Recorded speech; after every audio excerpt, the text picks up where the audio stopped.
বাংলার এক বুজুর্গের নাম মুজারির কারি ইব্রাহিম রহমাতুল্লাহ আলাইহি কোরআন তেলাওয়াত করে, ফাঁক দিয়া লাফালাফি করেন। জিজ্ঞাসা করে, হুজুর মাওলার কোরআন সামনে রাইখা আপনি এইভাবে কেন চিলিকটার মারেন? বলে, কি বলবো, আমি যখন মাওলার কোরআন তেলাওয়াত করি, আমি কোরআনের ফাঁকে ফাঁকে আমার মাসুক মাওলার সঙ্গে দেখা হইয়া যায়। আমি তো বলতে পারি না, ঠিক থাকতে পারি না।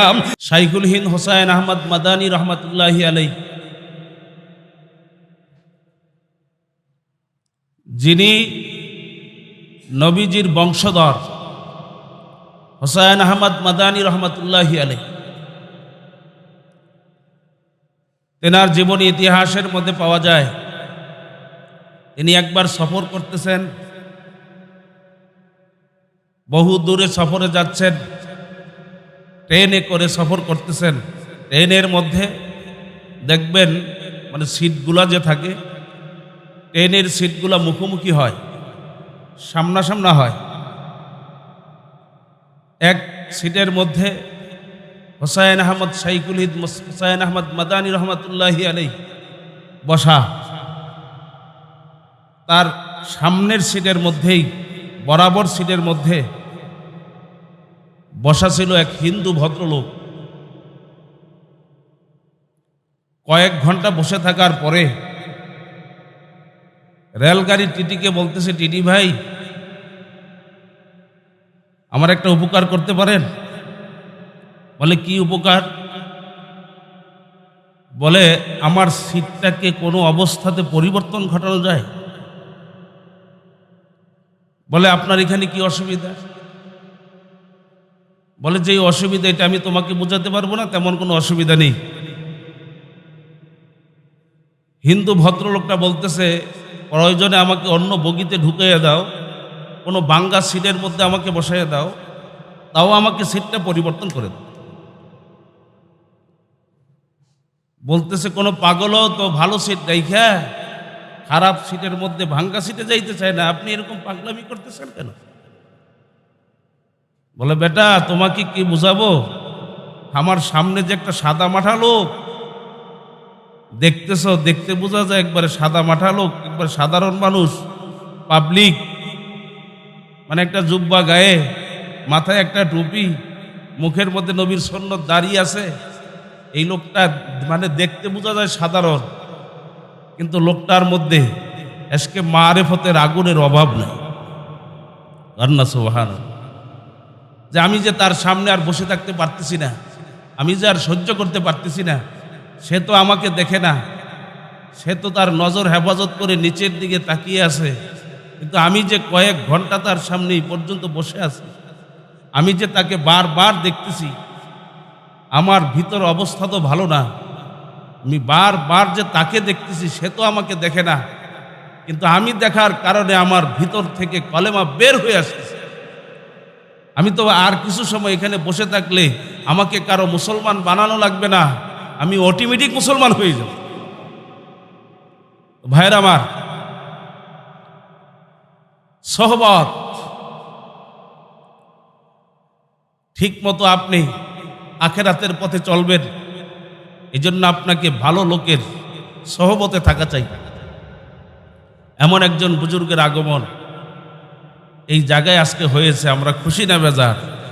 আরো জোরে বলেন। আমি কিন্তু হুজুরের ছাত্র, আল্লামা রফিকুর রহমান দামাত বারকাতুহুমের ছাত্র কিন্তু আমিও। আমার ছোট কাল থেকে যতটুকু মানে হজরতকে দেখা, আমার দেখা মতে একজন জিন্দা ওলিয়াতে কোনো সন্দেহ নেই। এখনো তো দেখি, ওই ছোট সময়ও দেখেছি। ওই ছোট সময় প্রায় 9 বছর মাধবদী মাদ্রাসায় লেখাপড়া করেছি। সেই তাইসিরুল মুক্তাদি থেকে, সেই তাইসির জামাত থেকে শুরু করে মেশকাত পর্যন্ত এই মাধবদী মাদ্রাসা আমার লেখাপড়া। ওই হাফেজ সেই হাবিবুল্লাহ দেওয়ান সাহেব রহমতুল্লাহি আলাইহি যখন ছিলেন, খুব আদর করতেন। এই হুজুরের সঙ্গী ছিলেন আল্লামা রফিকুর রহমান দামাত বারকাতুহু। আমি 9 বছরে আমি যতদিন মাদ্রাসায় ছিলাম, আমার জানা মতে আমি যতটুকু দেখেছি, যতদিন হুজুর মাদ্রাসায় থাকতেন, যখন মাদ্রাসায় থাকতেন আমার দেখা মতে তাহাজ্জুদ মনে হয় কাজা নাই। ভাই বুজুর্গ তো বহু আছে, লেবেল লাগানো বুজুর্গের বর্তমানে অভাব নাই, কিন্তু হাকিকতে বুজুর্গের বড় অভাব। যারা বলেন কথা ঠিক কিনা? যাদের চেহারার দিকে তাকাইলে আখেরাতের কথা স্মরণ হয়, আল্লাহ এবং তার রসুলের কথা স্মরণ হয়, এর সে বড় ওলির পরিচয় আমার আর জানা নেই। তো ভাইয়ের আমার, সংক্ষিপ্ত কথা আমি আপনাদেরকে যে কথাটা বোঝাতে চাই, যে আলোচনাটুকু আমি আপনাদের সামনে করতে চাই, বাকি আল্লাহ পাকের ইচ্ছা।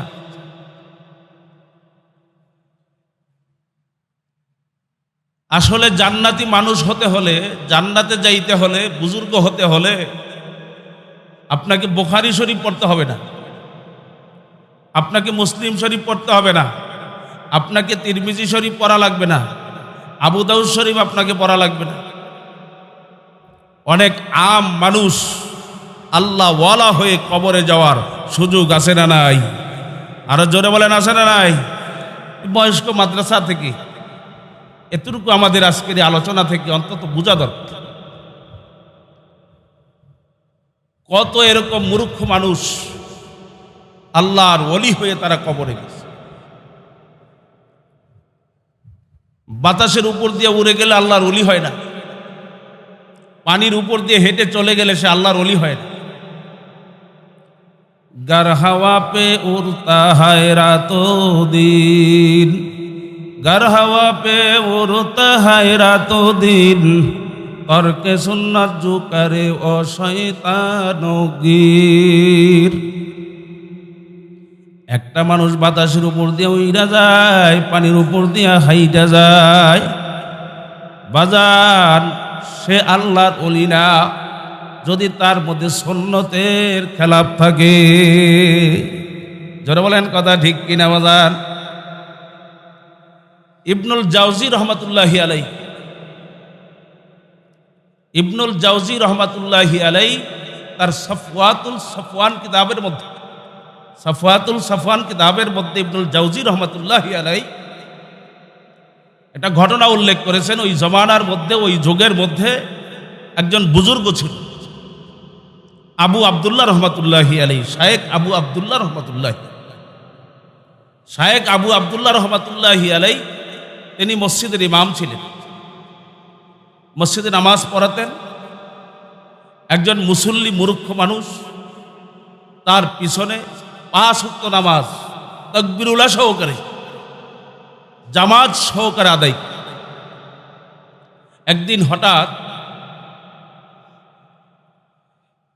শায়েখ হাজ্জাজ তার পিছে নামাজ পড়লো, জোহরের নামাজ পড়ে বলতেছে যে হযরত, আপনার কাছে একটা হাদিয়া চাবো, দেবেন?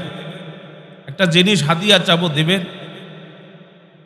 বলে আমার সামর্থ্য থাকলে আমি তোমাকে দেব ইনশাআল্লাহ। বলে আপনার সামর্থ্য আছে ওই জিনিস, এই জন্যে আমি আপনাকে বলেছি, এই জন্য আমি আপনার কাছে আসছি। বলে কি? বলে আপনার কাছে যে একজিল কোরআন শরীফ আছে, ওই কোরআন শরীফটা আমি আপনার কাছে হাদিয়া চাই। মানে শায়েখ আবু আবদুল্লাহ রহমাতুল্লাহি আলাই বলতেছেন যে আমার কাছে সে তো ভালো জিনিসটা হাদিয়া চাইছে, আল্লাহর কোরআন হাদিয়া চাইছে, আর আমার কাছে এটা আছেও, আমি এটা তাকে না দিলে তো ঠিক হবে না, আল্লাহ তো বেজার হয়ে যাবে। বলে আমি কিছু সময়ের জন্য আপনার কাছে কোরআন হাদিয়া চাই। তো তাকে কোরআন দিয়ে দিলেন, একজিল কোরআন শরীফ দিয়ে দিলেন। যেই কোরআনই খেদমতের জায়গা আমরা বসছি,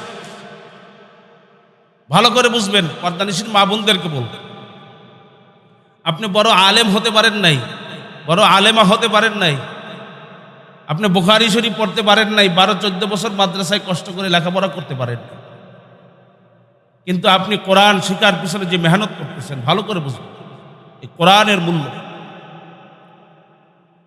আবু আবদুল্লাহ রহমাতুল্লাহি আলাই তাকে একজিল কোরআন শরীফ হাদিয়া দিলেন। তো কোরআন শরীফ নিয়ে এসে মসজিদের পাশে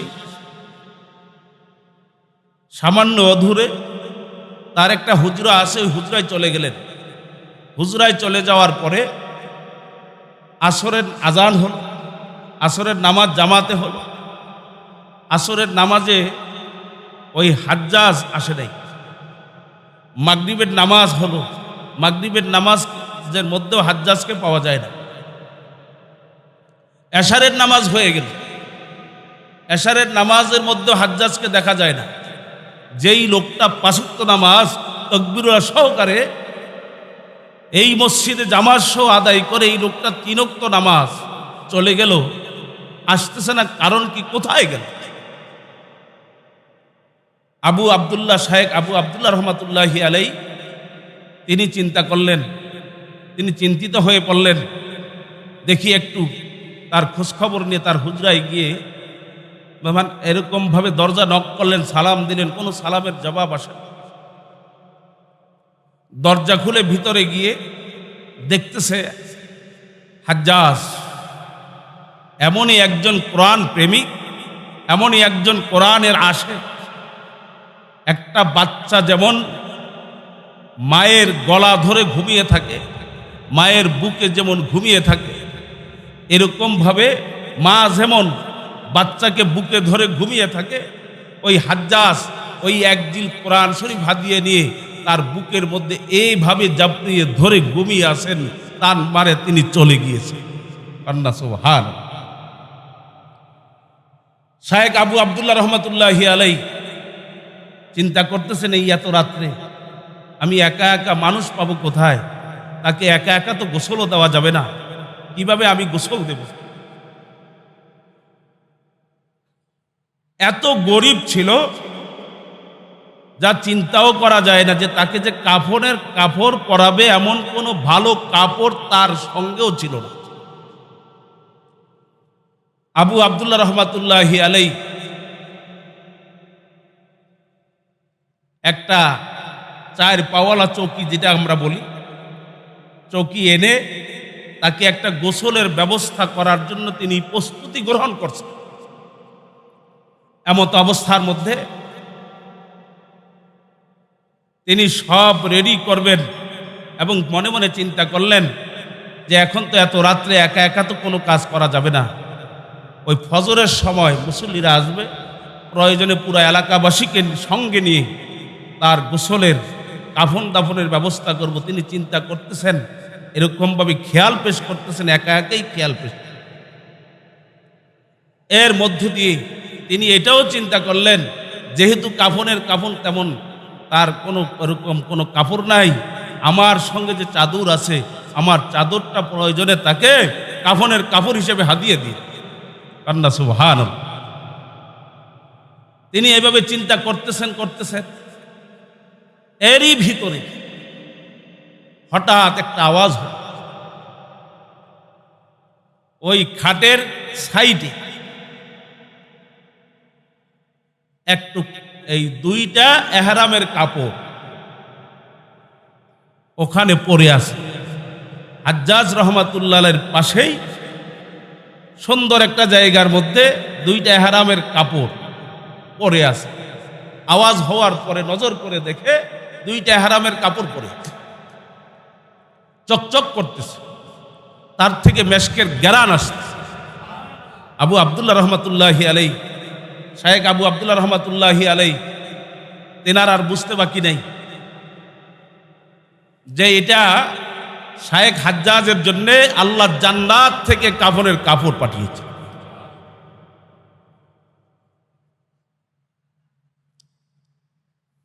তো যাই হোক, মানে ফজরের নামাজ চলছে। ফজরের নামাজ যে ইমামতি করলেন আবু আবদুল্লাহ রহমাতুল্লাহি আলাইহি, নামাজ পড়ে পিছনে তাকিয়ে দেখে যে অন্যান্য দিন যে ফজরের সময় মুসল্লি হইতো, এর চেয়ে অনেক বেশি ওই দিনের ফজরের জামাতে মুসল্লি একত্র হয়েছে। বড় আশ্চর্য বিষয় হলো, পিছনে তাকিয়ে দেখে ওই জমানার 4 জন আল্লাহর কুতুব তানার পিছনে মুক্তাদি হয়ে নামাজ পড়েছে। 4 জন কুতুবের মধ্যে একজন হলেন মালিক ইবনে দিনার রহমাতুল্লাহি আলাইহি। এরপর আরেকজন হলেন মানে সুফিয়ান রহমাতুল্লাহি আলাইহি, আরেকজন হলেন এরকম ভাবে চারজন বুজুর্গ মুররি রহমাতুল্লাহি আলাইহি। জমানার ওই যুগের চারজন বড় কুতুব বুজুর্গ জমানার, ওনার পিছনে ফজরের নামাজ পড়ছে। তাকিয়ে দেখে আশ্চর্য হয়ে গেছে। শায়েখ আবু আব্দুল্লাহ রহমাতুল্লাহি আলাইহি জিজ্ঞেস করতেছেন মালিক ইবনে দিনার রহমাতুল্লাহি আলাইহি, কি ব্যাপার, কি আপনারা কোনোদিন তো এখানে আসেন না, এখানে কিভাবে আসলেন? বলে রাত্রে ঘুমিয়েছিলাম, শেষ রাত্রে স্বপ্নে দেখতেছি আল্লাহ আমাদেরকে বলতেছেন, প্রত্যেকের একই কথা, আল্লাহ আমাকে বলতেছে যে আমার একজন পাগল মারা গেছে। বড় আশ্চর্যের বিষয় হইল প্রত্যেকের সঙ্গে একটা করে পোটলা, সেই পোটলার মধ্যে তার কাফনের কাপড় নিয়ে আসছে। ভাইয়ের আমার, বড় আশ্চর্য বিষয়। তাহলে কি বোঝা গেল? বোঝা গেল যে বড় আলেম হলেই, বড় শাইখুল হাদিস হলেই মনে করেন না যে আপনি জান্নাতে যাওয়ার এরকম সম্মানিত ব্যক্তি হতে পারবেন না। একটা কোরআনকে সম্মান করলেও এইরকম অবস্থান আল্লাহ কবুল করতে পারে না জোরে বলেন। তো ভাইয়ের আমার, বুজুর্গদের সোহবত দামি এক জিনিস। আমার যে আলোচনা ছিল এই সোহবতে, এই যে আজিজুল হক ভাই আল্লাহ ওয়ালাদেরকে এনে যেই সোহবতটুকু সামান্য সময়ের জন্য দেওয়ার যেই চিন্তা চেতনা তার মধ্যে কাজ করে, আল্লাহ এর মধ্যে আরো বরকত দান করে। আরো জোরে বলেন আমিন। তো ভাইয়ের আমার, বুজুর্গদের সান্নিধ্যে থাকলে কি হয়?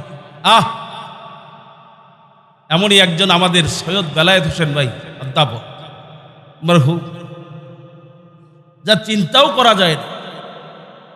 দ্বীনি মিশনের জন্য এত ফিকির, এত চিন্তা, এত চেতনা সৈয়দ বেলায়েত হোসেনের মধ্যে ছিল যে আজকে দেখতেছি তার ইন্তেকালের পরে মানুষ কি যেন হারিয়ে ফেলছে। মুজাহিদেরা যেন কি এক রত্ন হারিয়েছে। কালকেও আমি যাকে বলি বাংলার জিন্দা শাহজালাল, শাইখুল হাদিস আল্লামা মুফতি সৈয়দ মোহাম্মদ ফৈজুল করিম শায়েখে চরমনাই হাফিজাহুল্লাহ, দিনে প্রোগ্রাম, রাতে প্রোগ্রাম, দিন আর রাত ওদের এক হয়ে গেছে। কালকেও সেই সুদূর ওই খাগড়াছড়ি, রাঙ্গামাটি, ওই কক্সবাজার, চট্টগ্রাম, ফেনী, নোয়াখালী, কুমিল্লা সফর করে ঢাকায় ঢুকে কালকেও ওই আমাদের অফিসের মধ্যে যে সুন্দরভাবে তেনার জন্য এক দোয়ার ব্যবস্থা। মানুষ তো আমরা কেউ থাকবো না একদিন ভাই, সবাই তো চলে যাব, সবাই তো চলে যাবার যাত্রী। কিন্তু কি নিয়ে চলে যাইতেছি, কি রেখে গেলাম এই উম্মতের জন্য, কি রেখে গেলাম? মানুষ তো সবাই মারা যায়। সৈয়দ বেলায়েত ভাই কি রেখে গেল? কালকে অফিসের মধ্যে তার জন্য বিশাল দোয়ার আয়োজন। রাত্রে কালকে শরীয়তপুর মাদারীপুরে মাহফিল, 2টা মাহফিল আমার শায়েক করে। শায়েকের মন এত রাত্রেও মানায় না, বলে বেলায়েতের কবরের পাশে নিয়ে যাবে। সেই বেলায়েত ভাইয়ের কবরের পাশে গিয়ে মোনাজাত করেছে। ভাই, যাদেরকে মানুষ সিরিয়াল দিয়ে পায় না, একটু মুসাফা করবে, সিরিয়াল পায় না, ওই মানুষগুলো আপনার ইন্তেকালের পরে আপনার আমার জন্য কি দোয়া করবে? এইভাবে কি স্মরণ করবে দিনের জন্য কি করলাম? এই জন্য আমি আমার আলোচনা থেকে আজিজুল হক ভাইয়ের জন্য দোয়া করি। আমরা সবাই দোয়া করি, আল্লাহ যেন এমন ভাবে দিনের কাজ যেন আমার ভাই করে যেতে পারে, আমরাও যেন করে যেতে পারি, মরণের পরে যেন নামাজির হাত আমার জন্য উঠে যায়। আল্লাহ ওয়ালাদের সহবতে থাকলে এগুলো পাওয়া যায়, যেটা আর কোথাও পাওয়া যায় না। এই জন্য আমার মা বোনদেরকে বলবো, যারা কোরআন শিখতেছেন আহাম্মিয়াতের সঙ্গে গুরুত্ব সহকারে। এটা আমার একটা বড় কাজ, এটা আমার একটা বড়, আরো জোরে বলেন, এটা আমার বড় একটা কাজ। আমার সংসারটাই বড় কাজ নয়, আমার দুনিয়ার ঝামেলা পোহানোটাই আমার বড় কাজ নয়। এর চেয়ে বড় একটা কাজ কোরআনুল কারীমকে শিক্ষা গ্রহণ করা।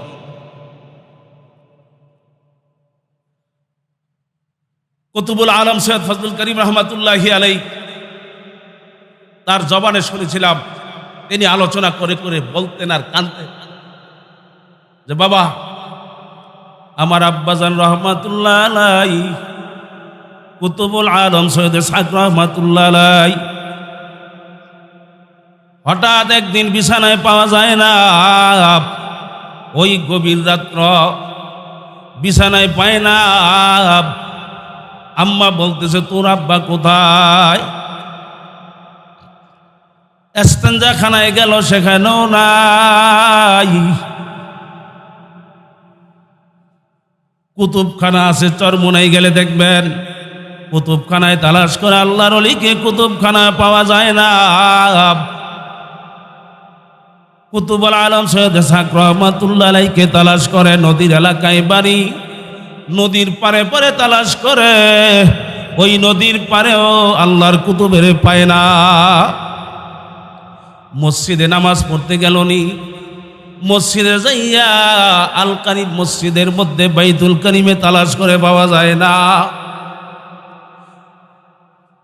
আল্লাহর ওলি পেরেশান, আব্বা কোথায় গেলেন?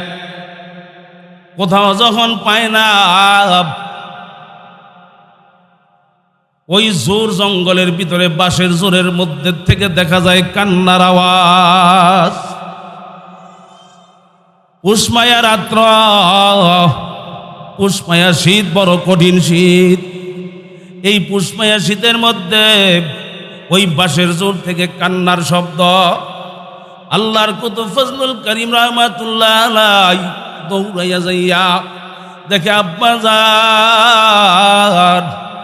ওই জোরের মধ্যে কবরস্থান সামনে রাইখা কান্দে।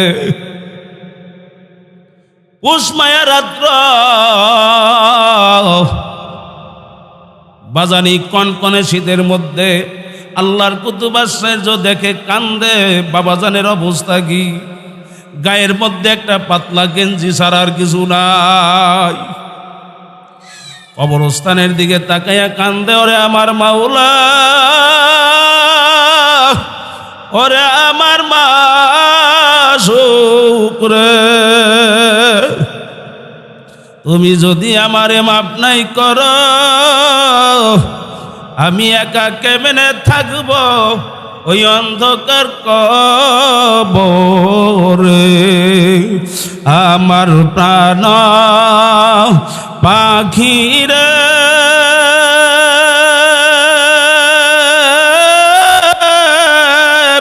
আমার কালো ময়না রে, একদিন তো যাইবারে ময়না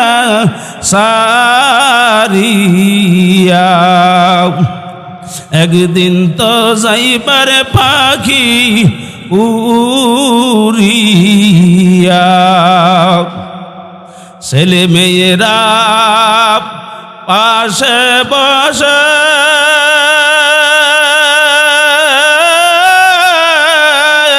কান্দিবে পাগলের বেশে, পড়বে তারা আল্লাহর কোরআন খুলিয়া। ছেলে মেয়েরা পাশে বসে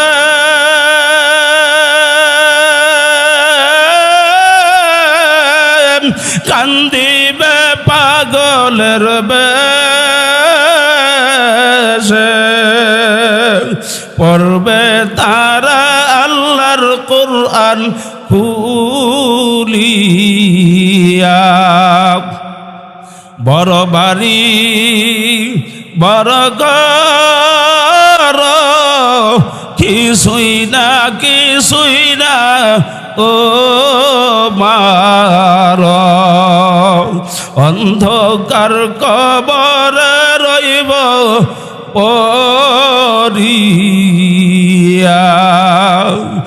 আমার প্রাণ পাখিরে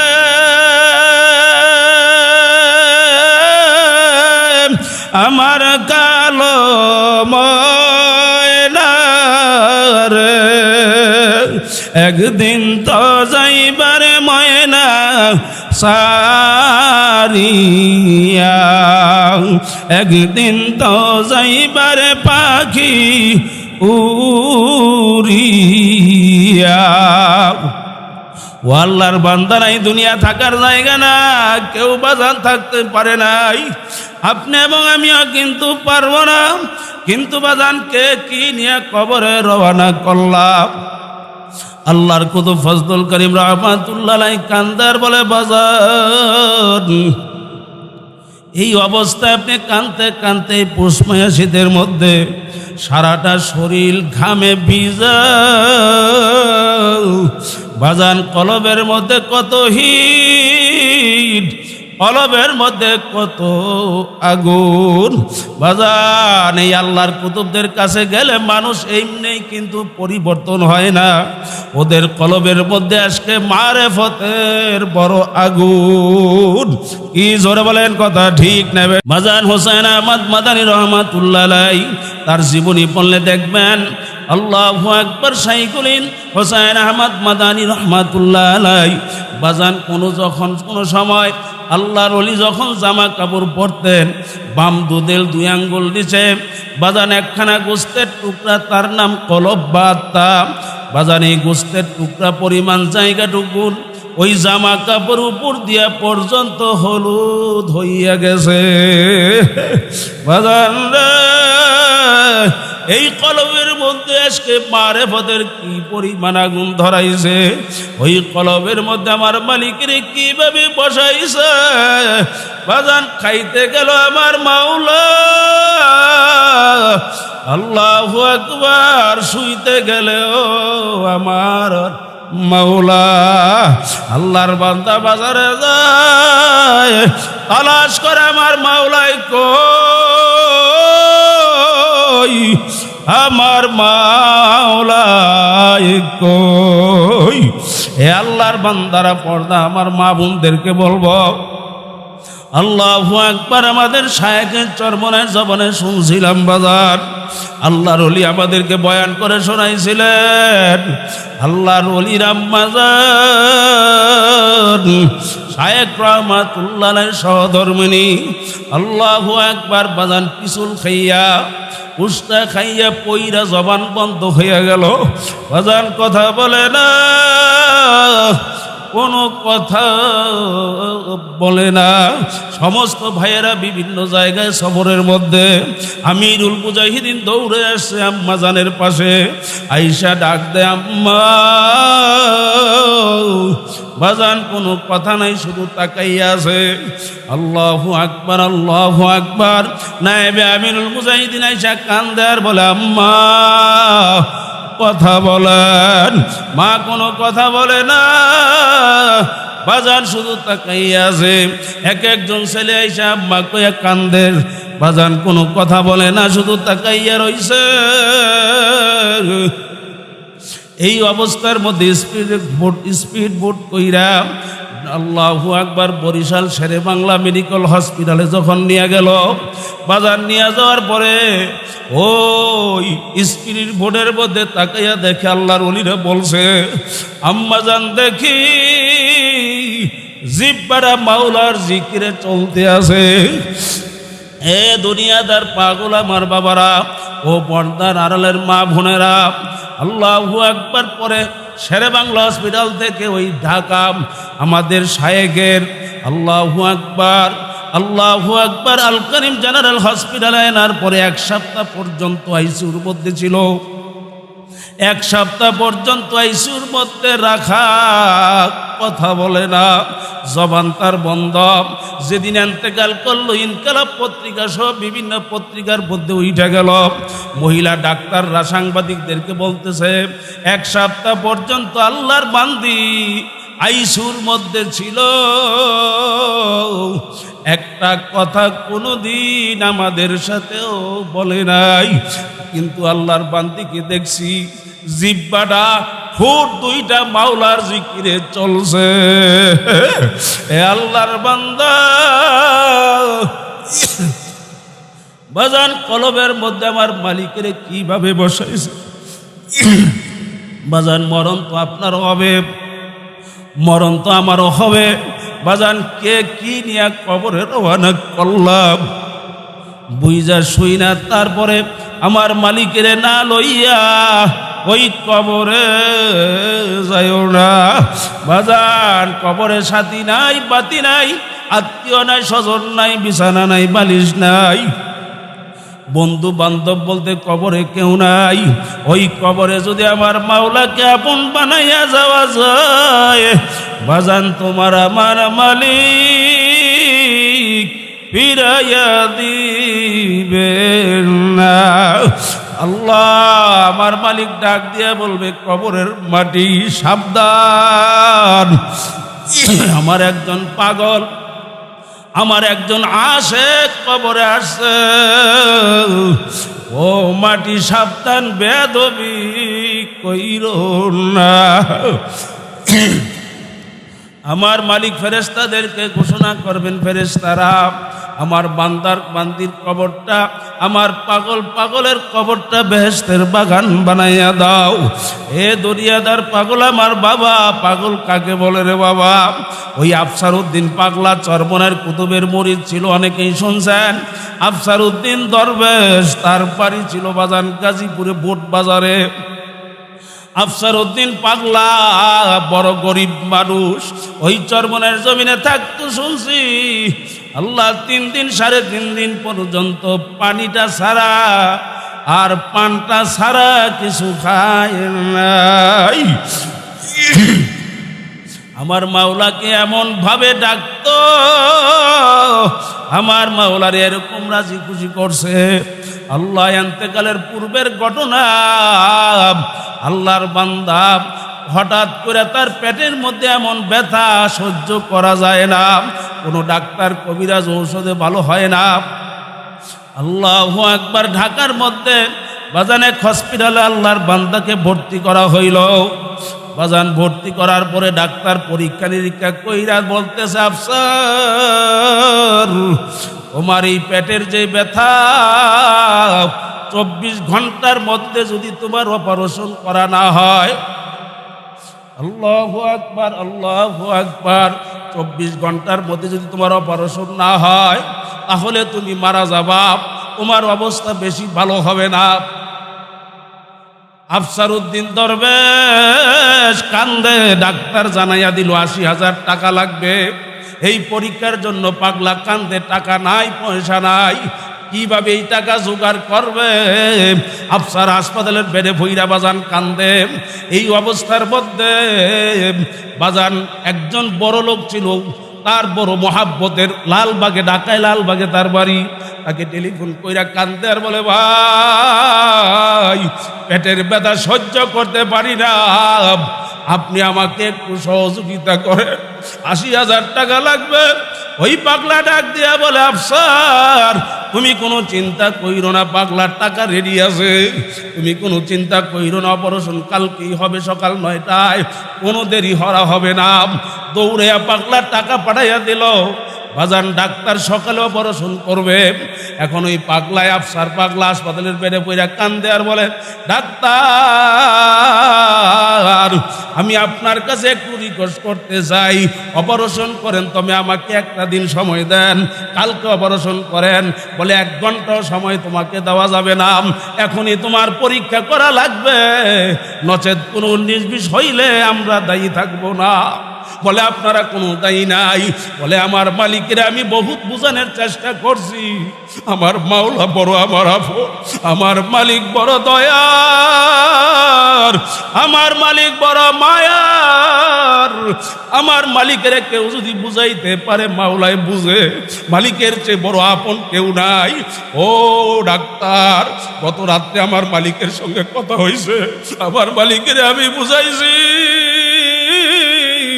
আমার মালিকে মনে হয় বুঝছে আমার পেটের মধ্যে যে ব্যথাটা ছিল ওই ব্যথাটা এখন আর নাই।